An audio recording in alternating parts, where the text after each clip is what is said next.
आज से 5 साल पहले मेरी शादी हुई थी, जिसमें मेरी पसंद बिल्कुल भी शामिल नहीं थी। मेरा दिल उस समय बहुत उदास था, क्योंकि मैंने सुन रखा था कि मेरी पत्नी सांवले रंग की है और मैं तो खूबसूरती पर मरने वाला इंसान था। मुझे खूबसूरत लड़कियां ही भाया करती थीं। मैं गोरे रंग को बहुत पसंद करता था और फिर मेरी दुल्हन सांवले रंग की थी, जिसे देखने का मेरा दिल बिल्कुल भी नहीं कर रहा था। मैंने अपनी माँ से शिकायत की कि मेरी शादी एक काली लड़की से क्यों करवा रही हो। तो माँ ने मुझसे कहा कि देखो अमित, तुम विदेश में नौकरी करते हो, शादी के बाद वापस चले जाओगे। मैं बहू सिर्फ इसलिए ला रही हूँ ताकि वो मेरे घर के काम कर सके। तुम जानते हो नौकरानियाँ आजकल कितनी महंगी हो गई हैं।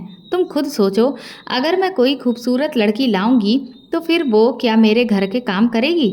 तुम उसे यहाँ पर छोड़ कर जाना। वो घर की सफाई करेगी, बर्तन धोएगी, खाना पकाएगी, कपड़े धोएगी, घर का सारा काम करेगी। घर की पूरी जिम्मेदारी मैं उसके सर पर डाल दूंगी। और रही तुम्हारी बात, तो तुम वहाँ विदेश में जाकर किसी गोरी लड़की से शादी कर लेना। मेरी तरफ से तुम्हें पूरी खुली छूट है। उसे तुम वहाँ रखना और इसे यहाँ। मुझे मेरी माँ की ये बात बहुत सही लगी।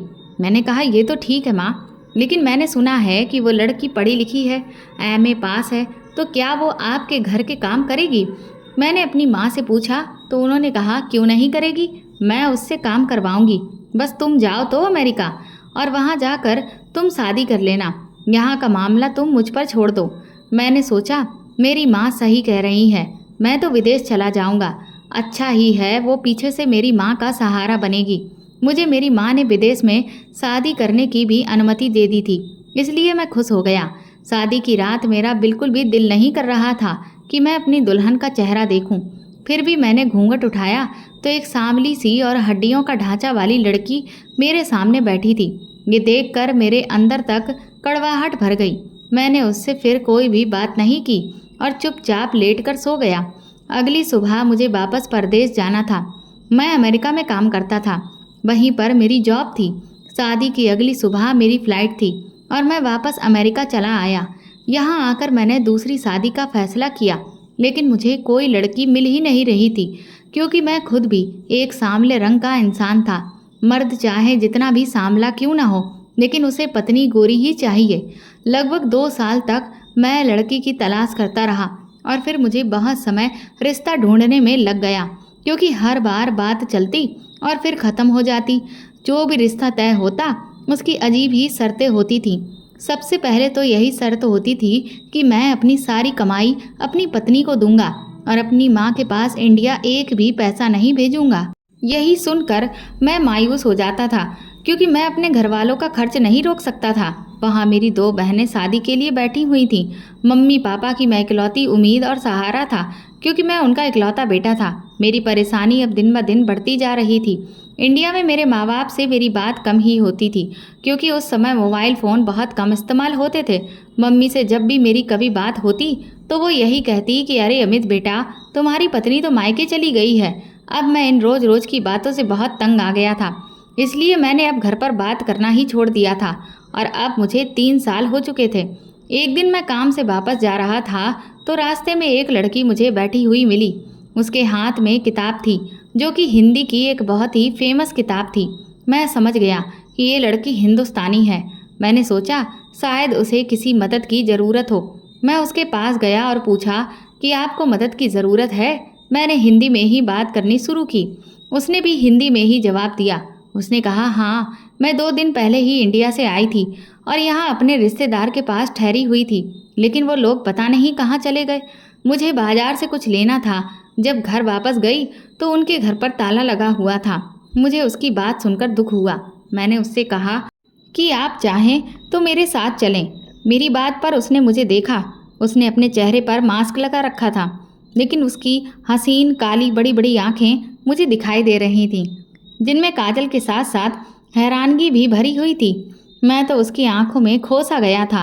वो कहने लगी, मैं ऐसे कैसे आपके साथ चली जाऊं?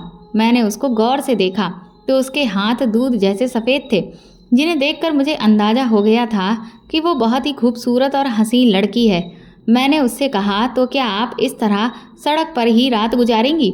मेरे कहने पर वो सोच में पड़ गई, क्योंकि वाकई रात बहुत हो चुकी थी। वो मुझसे पूछने लगी कि आपके घर में कौन कौन है। मैंने उससे कहा कि मैं अपने कमरे पर अकेला ही रहता हूँ, क्योंकि मेरे पास घर नहीं है, सिर्फ एक कमरा है जो किराए पर लिया हुआ है। मैंने उसको सारी बातें सच सच बता दी थी। वो थोड़ी देर तक कुछ सोचती रही और फिर बोली, अगर आप अभी और इसी समय मुझसे शादी कर लें तो फिर मैं आपके साथ चलती हूँ। उसकी ये बात सुनकर मैं तो हैरान रह गया। भला शादी कोई गुड्डे गुड़ियों का खेल है जो अभी और इसी वक्त हो जाती। मुझे समझ नहीं आ रहा था कि इतनी खूबसूरत लड़की मुझसे खुद शादी करने के लिए कह रही थी, और वो भी बिना किसी शर्त के। खैर, उसकी बात सुनकर मैं तो बहुत खुश हो गया था, क्योंकि मैं भी एक खूबसूरत लड़की से शादी करना चाहता था। न जाने कब से खूबसूरत लड़की की तलाश में मैं भटक रहा था, और जब मुझे खूबसूरत लड़की मिल गई तो फिर मैं ये मौका अपने हाथ से क्यों जाने देता। मैंने उसी समय जाकर उसके साथ कोर्ट में मैरिज कर ली और खुशी खुशी उसे अपने छोटे से कमरे पर लेकर आ गया। इस छोटे से कमरे में ही चूल्हा रखा हुआ था, जहाँ पर मैं खुद खाना बनाता था। मगर आज मुझे देर हो गई थी, इसलिए मैंने खाना नहीं बनाया था। उस लड़की ने अपना नाम मुझे सिमरन बताया था। सिमरन ने कहा कि मैं खाना बनाकर तैयार करती हूँ, तब तक आप फ्रेश हो जाइए। सिमरन ने बहुत ही स्वादिष्ट खाना बनाया। मेरी तो खुशी की कोई हद ही नहीं थी। मैंने उससे कहा कि अब तो हमारी शादी हो गई है, अब तो तुम अपने चेहरे से मास्क हटा दो, मुझे अपना चेहरा दिखाओ ताकि मुझे भी पता चले कि मेरी पत्नी कैसी है। मेरे कहने पर उसने अपने चेहरे से मास्क हटाया तो मैं देखकर हैरान रह गया, क्योंकि वो तो मेरे ख्यालों से भी ज़्यादा सुंदर थी। मैं बहुत खुश हुआ और एक हफ्ता हमने बहुत ही खुशी खुशी गुजारा। मैं रोज़ाना काम से वापस आता तो वो खाना पहले ही बना कर रख देती थी। मैं सुबह उठता तो मेरे लिए नाश्ता भी तैयार होता था। मेरी ज़िंदगी तो जैसे स्वर्ग बन गई थी। लेकिन एक दिन जब मैं घर आया तो वो मुझे घर पर नहीं मिली। मुझे लगा शायद वो कहीं पर गई होगी, अभी थोड़ी देर में वापस आ जाएगी। लेकिन मुझे फिर वहाँ एक खत मिला।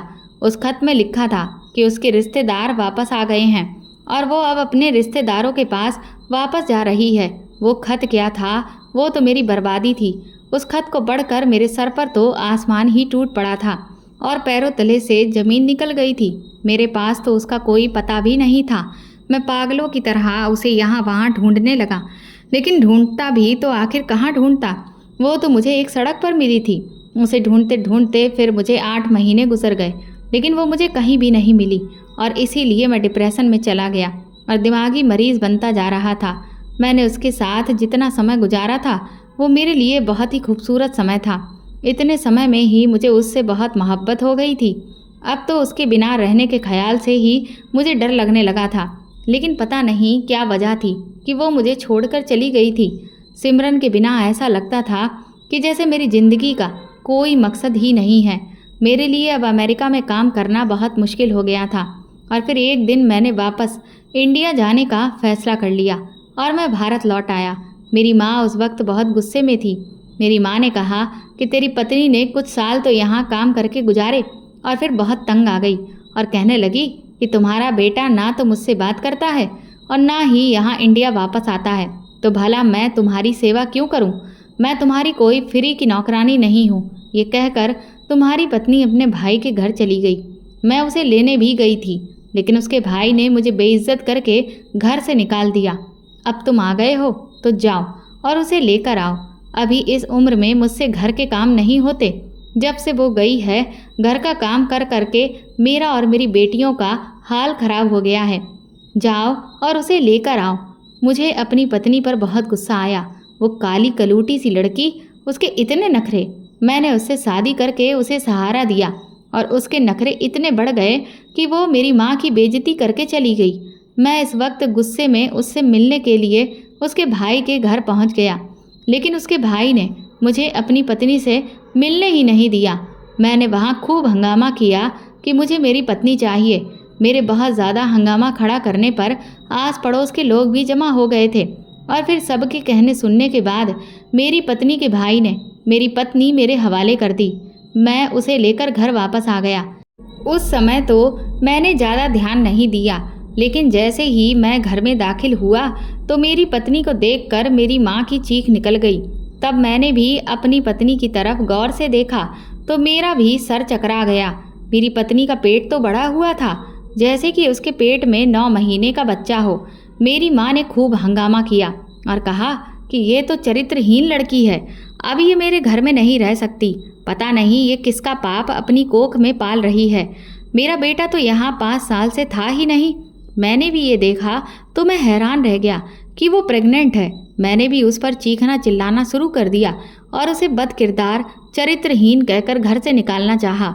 मैं उसका हाथ पकड़कर खींचकर घर से बाहर निकालने ही लगा तो वो मेरे कदमों में बैठ गई और बोली, अमित, मैं कसम खाकर कहती हूँ कि ये बच्चा आपका है। अगर आपको मेरी बात पर विश्वास नहीं तो बच्चा पैदा होने के बाद डीएनए टेस्ट करवा लेना। डॉक्टर ने कुछ दिन बाद ही मुझे डिलीवरी की डेट बताई है। मुझे डिलीवरी तक का समय दे दो, दूध का दूध और पानी का पानी हो जाएगा। मैंने उससे कहा कि इसमें दूध का दूध और पानी का पानी होने की क्या बात है? जब मैं 5 साल से यहाँ पर था ही नहीं तो तुम भला मेरे बच्चे की माँ कैसे बन सकती हो? ये तो साफ है कि तुम्हारे पेट में पलने वाला बच्चा नाजायज है। ये बच्चा मेरा नहीं है। मेरी माँ भी मेरी हाँ में हाँ मिला रही थी, लेकिन मेरी पत्नी रो रो कर मुझसे थोड़ा सा समय मांग रही थी, जिस पर मेरी माँ ने कहा कि चलो ठीक है, इसे थोड़ा सा समय दे दो। मैंने अपनी माँ से कहा कि माँ, ये कैसे हो सकता है? मैं तो 5 साल से अमेरिका में रह रहा हूँ, फिर ये बच्चा कैसे हो गया? माँ ने मुझे समझाया कि बेटा, मोहल्ले में बेकार ही तमाशा बनेगा, क्या फ़र्क पड़ता है? इसकी डिलीवरी में कुछ ही समय बाकी है। बच्चा पैदा होते ही हम डीएनए टेस्ट करवा लेते हैं, तब सच सामने आ ही जाएगा। और अगर ये बच्चा तुम्हारा नहीं निकला तो फिर हम इसके भाई से कहेंगे कि अगर अपनी बहन की शादी बचाना चाहते हो तो हमें 20 लाख रुपए दो, क्योंकि तुम्हारी बहन एक चरित्रहीन लड़की है और उसके पेट में किसी और का बच्चा है। और ये तो डीएनए टेस्ट में साबित हो ही जाएगा कि बच्चा तुम्हारा नहीं है। फिर हम उन लोगों को ब्लैकमेल करके उनसे पैसा ले लेंगे। मुझे विश्वास है कि इसका भाई अपनी इज्जत बचाने के लिए पैसे दे देगा। मेरी माँ ने मुझे ये पट्टी पढ़ाई तो मैं सोच में पड़ गया। मैंने अपनी पत्नी को घर के अंदर कर लिया और डिलीवरी का इंतजाम करने लगा। यहाँ तक कि डिलीवरी का दिन आ गया और मेरी पत्नी ने एक बेटे को जन्म भी दिया। वहीं पर मैंने डॉक्टर से कहा कि इस बच्चे का डीएनए टेस्ट करें, और जब डॉक्टर ने बच्चे का डीएनए टेस्ट किया और उसकी रिपोर्ट सामने आई तो मेरे पैरों तले से ज़मीन निकल गई, क्योंकि वो तो सच में मेरा ही बच्चा था। मुझे विश्वास ही नहीं हो रहा था। मैं गुस्से में आ गया और डॉक्टर से कहा कि आपने गलत रिपोर्ट बनवाई है। मेरी माँ ने भी कहा कि रिपोर्ट गलत है, लेकिन डॉक्टर जिद पर अड़े हुए थे कि रिपोर्ट एकदम सही है। मैं शहर के सबसे मशहूर और बड़ी लैब से टेस्ट करवाने गया और वहाँ पर जांच कराने के बाद भी रिपोर्ट वही निकली। मैंने 3-4 जगह और टेस्ट करवाए, लेकिन हर बार यही साबित हुआ कि बच्चा मेरा ही है। मैं हैरान था कि ऐसा कैसे हो सकता है। ये तो बिल्कुल ही नामुमकिन बात थी। खैर, जो भी था, हम बच्चे को घर ले आए। मैंने अपनी पत्नी से कहा कि तुम अपनी माँ के घर चली जाओ, मुझे ये बच्चा नहीं रखना। मुझे विश्वास ही नहीं है कि बच्चा मेरा है। वो मुझसे मिन्नतें करने लगी और कहा कि आप आराम से बैठकर मेरी सारी बातें सुनें। उसके बाद जो फैसला करेंगे, मैं आपके हर फैसले का सम्मान करूंगी। मैंने उसकी बात सुनी। मेरी माँ भी मेरे साथ बैठी थी। फिर वो अपनी कहानी सुनाने लगी, जिसे सुनने पर मैं मजबूर हो गया। मेरी पत्नी ने कहा कि जब मेरी आपसे शादी हुई तो आपने एक नज़र मुझे देखा और सुबह वापस चले गए। मैं समझ गई थी कि आपने मेरी शकल सूरत की वजह से ऐसा किया है। मैं कोई बदसूरत लड़की नहीं थी, मैं बहुत खूबसूरत थी, लेकिन मेरे रंग के पीछे सब छुप गया था। ऊपर से मेरी सेहत भी अच्छी नहीं थी। मैं बहुत ज़्यादा कमज़ोर थी, इसलिए मेरी रंगत और भी ज़्यादा दब गई थी। बिन माँ के पली बड़ी थी ना, इसीलिए खाना पीना अच्छा नहीं मिला था। भैया भाभी के सहारे मैं जैसे तैसे जी रही थी। भैया फिर भी ध्यान रख लेते थे, लेकिन भाभी तो मेरी जान की दुश्मन बनी बैठी थी। वो पूरे घर का काम मुझसे करवाती और मुझे ठीक से खाना भी नहीं देती थी। मैं हर वक्त परेशान रहती थी। मुझे बहुत ज़्यादा भूख भी नहीं लगती थी, जिस वजह से मैं सूख कर कांटा हो गई थी। इस कमजोरी ने मुझे और भी ज़्यादा सांवला बना दिया था। जब आपसे मेरी शादी हुई तो उम्मीद जगी कि शायद अब मेरे बुरे दिन खत्म होने वाले हैं, मेरी ज़िंदगी में भी बहार आने वाली है। यही सपने सजाए मैं सुहाग की सेज पर बैठी आपका इंतजार कर रही थी, लेकिन आपने तो मुझे नज़र भरकर देखा भी नहीं और अगले ही दिन मुझे फिर से दुखों के हवाले करके यहाँ से चले गए। इतने साल तक आपकी माँ ने मुझसे इतना काम करवाया कि मेरी जान और भी निकल गई और फिर धीरे धीरे मेरे अंदर गुस्सा भरने लगा। मैं बागी होती चली गई। मैं सोचती थी कि आखिर मैं भी तो इंसान हूँ। मुझे कौन से पाप की सज़ा दी जा रही है इस घर में, जो आप मुझे छोड़कर चले गए और आपकी माँ मुझसे नौकरानियों की तरह काम लेती है।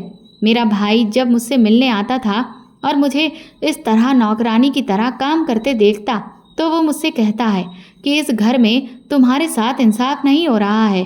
मेरे भाई ने तुम्हारी माँ से भी बात की थी कि कहाँ मैंने अपनी बहन को इस घर में बहू बनाकर भेजा था, लेकिन आपने तो उसे नौकरानी ही बना दिया है। लेकिन तुम्हारी माँ ने मेरे भाई को बेइज्जत करके घर से निकाल दिया और कहा कि दोबारा इस घर में अब मत आना। मेरा भाई मुझसे बार बार कहता रहा कि तलाक ले लो, मैं तुम्हारी दूसरी जगह शादी कर दूंगा, लेकिन मेरा दिल इस बात के लिए गवारा नहीं करता था। भाभी से लड़ झगड़ कर भैया ने मेरे लिए अपने जानने में एक बहुत ही अच्छा रिश्ता ढूंढा था। मुझे भी उम्मीद थी कि भाभी अब दूसरी जगह मेरी शादी नहीं होने देगी, और होने भी देगी तो किसी बूढ़े के पल्ले बांध देगी। मैंने भाभी के साथ में पूरे 20 साल गुजारे थे और वो 20 साल मेरे लिए किसी भी नर्क के जैसे ही गुजरे थे, और अब मैं उस नर्क में दोबारा नहीं जाना चाहती थी। इसीलिए मैंने फिर भैया को मना कर दिया कि मैं दूसरी शादी हरगिज नहीं करूँगी। मेरी माँ की एक रिश्तेदार अमेरिका से आई हुई थी, उनका नाम सुनीता है। उन्होंने मेरी हालत देखी तो मुझे पहचान नहीं पाई। उन्होंने मुझसे कहा कि तुम वही लड़की हो जिसे मैंने आज से 15 साल पहले देखा था। मुझे तो विश्वास ही नहीं आ रहा कि तुम ऐसी हो गई हो। आखिर तुम्हें हुआ क्या है? मैंने उन्हें अपने सारे हालात बताए।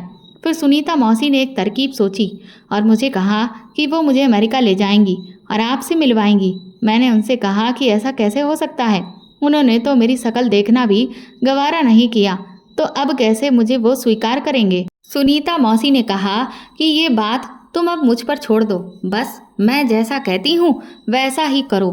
सुनीता मौसी ने मुझे गोरे होने के इंजेक्शन लगवाए, जिससे कुछ ही हफ्तों में मेरा रंग चमकने लगा था। यहाँ तक कि मैं खुद भी अपने रंग को देखकर हैरान रह गई थी। सुनीता मौसी ने बताया कि ये रंग गोरा करने वाले इंजेक्शन हैं, ये सब लगवाते हैं। फिर उन्होंने मेरे कागजात बनवाए और मुझे अपने साथ अमेरिका ले गईं और वहाँ पर मेरी डाइट को मेंटेन किया। मुझे खूब खिलाया पिलाया, जिससे मेरी सेहत अच्छी होती चली गई। जब मैं आपकी माँ के साथ रहती थी तो मुझे आपके कमरे में एक डायरी मिली थी। उस डायरी में आपके रहने का पता लिखा हुआ था कि आप अमेरिका में किस जगह पर रहते हैं। वो एड्रेस मैंने नोट कर लिया था और मौसी को वो एड्रेस दे दिया था। मौसी ने उस जगह का पता निकलवा लिया था। एक दिन आप वहाँ से गुजर रहे थे तो मौसी ने मुझसे कहा कि तुम यहाँ पर बैठ जाओ, जैसे ही वो इधर आएगा उसका ध्यान तुम्हारी तरफ चला जाएगा। और ठीक ऐसा ही हुआ, आपका ध्यान मेरी तरफ चला गया और मेरा रंग और मेरी सेहत के बदलाव की वजह से आप मुझे पहचान ही नहीं पाए। आपने तो मुझे देखा ही नहीं था। आपने अनजान लड़की समझकर मुझसे शादी कर ली, हालांकि इसकी ज़रूरत नहीं थी। मैं तो पहले ही आपकी पत्नी थी। अच्छी डाइट लेने की वजह से मेरा शरीर भर गया था और मेरा रंग भी खिल गया था, लेकिन मेरा रंग सिर्फ कुछ समय के लिए था, क्योंकि इंजेक्शन लगने से रंग गोरा हुआ था। इंजेक्शन का असर खत्म होते ही मेरा रंग फिर से सांवला हो जाना था और फिर शादी के बाद मैं तुम्हारे साथ रहने लगी थी। लेकिन इंजेक्शन का असर खत्म होते ही मेरा रंग फिर से सांवला होना शुरू हो गया, तो फिर मैं तुरंत ही वहाँ से निकल आई। मेरा वीज़ा भी पूरा हो गया था। 21 दिन का मेरा वीज़ा था और मैं फिर वापस चली आई। इंडिया आकर मुझे मालूम हुआ कि मैं प्रेग्नेंट हूँ। मेरे घर वालों ने कहा कि तुम हिम्मत से काम लो और यहीं पर रहो, सारी हकीकत हम तुम्हारे पति को बता देंगे। मेरी पत्नी ने सारी कहानी मुझे सुनाई और सबूत के तौर पर अमेरिका में हुई हमारी शादी के पेपर भी मुझे दिखा दिए। कुछ और चीज़ें भी मेरी उसके पास मौजूद थीं जो मैंने उसे अमेरिका में दी थी, वो भी उसने मुझे दिखाई। जब मैं उसे गौर से देखने लगा तो उसकी वही काली बड़ी आंखें थीं जिन पर मैं फिदा हो गया था। आवाज़ भी तो उसी की ही थी। यकीनन ये वही लड़की थी जिसे मैं इतने दिनों से ढूंढता फिर रहा था। पर सिर्फ इतना था कि उसका रंग फिर से सांवला हो चुका था। मैं इतना ज़्यादा गुस्से में हो गया कि मैंने सिमरन को गौर से देखा ही नहीं था। मुझे तो जैसे ही पता लगा था कि मेरी पत्नी मेरे बिना ही प्रेग्नेंट है, तभी मैं इतना गुस्सा हो गया कि उसे मारना पीटना शुरू कर दिया था। अगर मैं पहले ही उस पर ध्यान देता तो शायद मुझे पता चल जाता कि ये तो मेरी ही सिमरन है जिससे मैंने अमेरिका में शादी की थी। अब मुझे विश्वास हो गया कि ये बच्चा मेरा ही है। मेरी माँ ने कहा कि ये सब झूठ बोल रही है, झूठी कहानी सुना रही है, इसकी कहानी पर विश्वास मत करना। मैंने फौरन अपनी माँ को कुछ भी बोलने से रोक दिया। मैंने कहा, नहीं माँ, ये झूठ नहीं बोल रही है, ये सच बोल रही है। ये वही लड़की है जिससे मैंने शादी की थी और ये बच्चा मेरा ही है। मैं उसे अपने साथ रखने पर मजबूर हो गया, लेकिन अभी पता नहीं क्यों मेरा दिल उसकी तरफ नहीं खिंचता था। ना ही मैं उसकी तरफ देखता था, ना ही बच्चे की तरफ। पता नहीं क्यों मैं अपनी पत्नी को मोहब्बत नहीं दे पा रहा था जो मैंने अमेरिका में सिमरन को दी थी। हालांकि दोनों एक ही थी, अंतर सिर्फ रंग का था। इसी तरह 1 महीना गुजर गया। मैं उदास था। फिर एक दिन उसने आंखों में आंसू भरकर कहा कि आप मुझे पसंद नहीं करते हैं तो फिर मैं आपके साथ क्यों रहूं? मैं ये घर छोड़कर जा रही हूँ। ये बच्चा आपका है और आपके पास ही रहेगा। ये कहकर वो घर छोड़कर चली गई। मैं दूसरे कमरे में सोता था और सिमरन बच्चे को लेकर अलग कमरे में सोती थी। वो चली गई मगर मुझे कोई फर्क नहीं पड़ा। सारा दिन बच्चा रोता रहा। मुझे अजीब सा महसूस होने लगा क्योंकि मेरी माँ और बहनों में से किसी ने भी बच्चे को हाथ तक नहीं लगाया था। यहाँ तक कि रात हो गई और बच्चा भूखा पड़ा रहा। मैं भी सोने के लिए लेट गया, लेकिन बच्चे के रोने की आवाज़ सुनकर मैं बेचैन हो रहा था। मुझे नींद नहीं आ रही थी। मैं उसकी आवाज़ को नज़रअंदाज करने की पूरी कोशिश कर रहा था, लेकिन कर नहीं पा रहा था और आखिरकार मैं उठा। कमरे में गया तो बच्चे की हालत भूख की वजह से बहुत बुरी हो गई थी। मैंने उसे उठाया, लेकिन मैं उसे क्या पिलाता? उसकी माँ तो चली गई थी। जैसे ही मैंने उसे अपनी गोद में उठाया, मुझे एक अजीब सा एहसास होने लगा।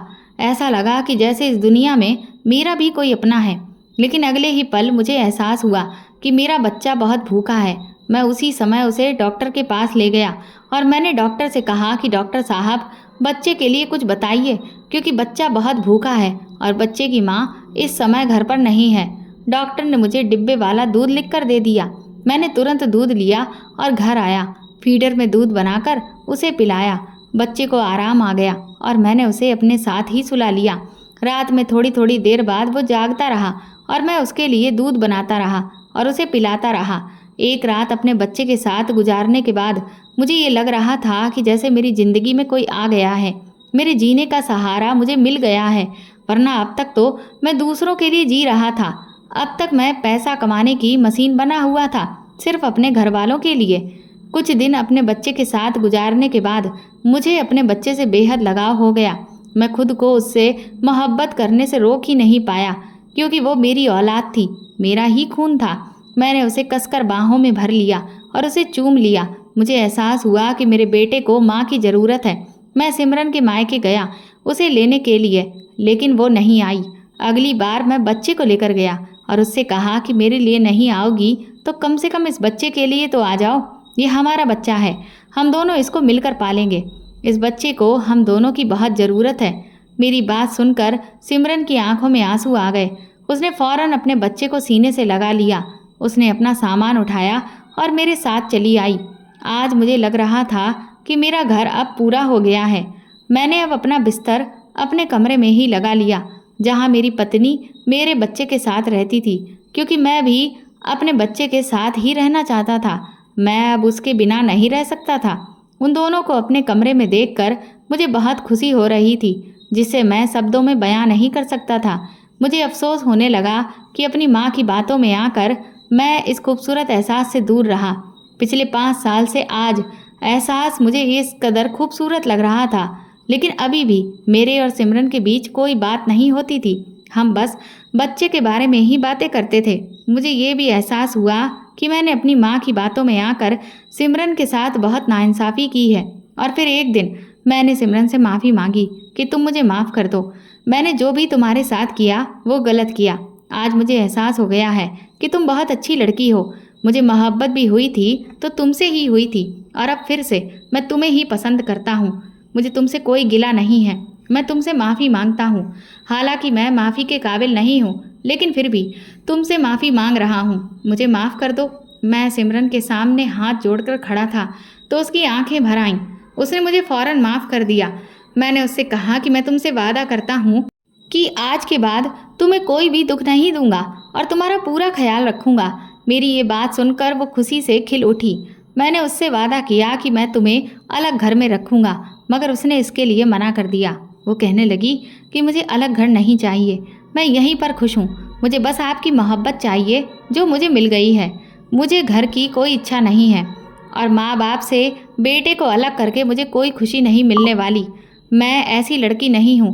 उसकी ये बात बाहर दरवाजे पर खड़ी मेरी माँ ने सुन ली और उनकी भी आंखें भर आईं। वो कमरे के अंदर आईं और उससे बोली कि बेटी, मुझे भी माफ़ कर दो। मैंने तुम्हारे साथ बहुत गलत बर्ताव किया है और उसके बावजूद भी आज तुम हमें छोड़कर जाने को तैयार नहीं हो। हालांकि तुम्हें इस बात का पूरा हक है। आज के बाद तुम मेरी बहू नहीं बेटी हो। मेरी माँ ने सिमरन को गले लगाते हुए कहा तो उस समय मुझे लगा कि मेरी दुनिया सच में आज पूरी हो गई है। कितनी अजीब बात है कि सिर्फ रंग के कारण मैं जिस लड़की के साथ बुरा व्यवहार कर रहा था, आज मेरा परिवार उसी ने पूरा कर दिया था। ये गोरा रंग और ये खूबसूरती तो 4 दिन की चांदनी है और समय के साथ धुंधली पड़ जाती है, लेकिन असल चीज़ इंसान की सीरत होती है जो कभी फीकी नहीं पड़ती।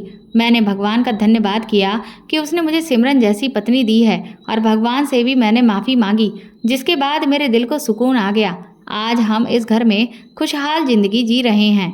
तो दोस्तों, आपको ये कहानी कैसी लगी हमें कमेंट करके ज़रूर बताएं और प्लीज़ इस कहानी को ज़्यादा से ज़्यादा शेयर और लाइक करके मेरे चैनल को सपोर्ट करें।